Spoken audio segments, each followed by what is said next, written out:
Pinoy Music Group ang nag-coin ng katagang OPM at dating hosts ng sanglinggo na po sila? Ang sagot mo, Apo. Correct answer, Apo Hiking Society. Next question, ang ibig sabihin ng musical abbreviation na OPM ay Original Filipino blank. Ang sagot mo, music. Correct answer is music. Anong Pinoy band ang nagpasikat ng kantang Masdan Mo ang Kapaligiran kung saan naging miyembro si Lolita Carbon? Ang sagot mo, nothing.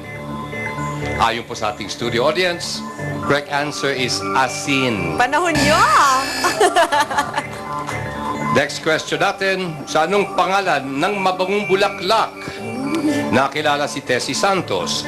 Ang sagot mo, Sampaguita. Correct answer is Sampaguita.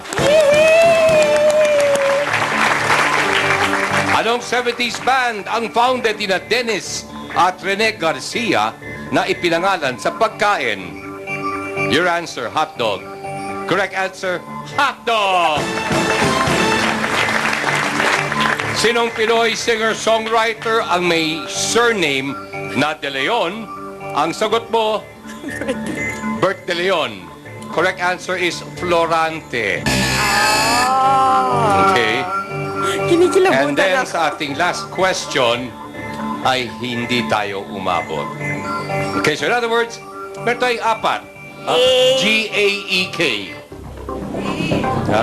Gaek! Gaek. G-A-E-K.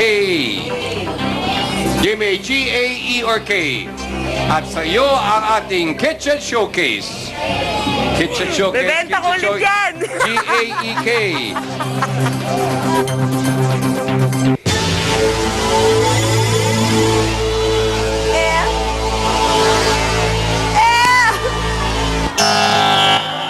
Mama, mali! Pero still, ano pa rin ang iyong 70,000 pesos trip for to Hong Kong? At siguradong ikaw na naman ang makakasama ko bukas. Yee! Okay? Ngayon dahil po hindi na nakuha po ang ating pot money today, dadagdagan na naman po natin ng 10,000 pesos. Kaya ang pot money bukas ay 70,000 pesos. Yeah! Okay, so thank you to Refill Shirts, Dr. Vicky Bello, Swatch, Executive Optical, Edgar Relos of Emphasis at George Bandolino of Sir George. You'll be playing again tomorrow. At ang ibang mga hindi napasok kanina, will be eligible again. Wow!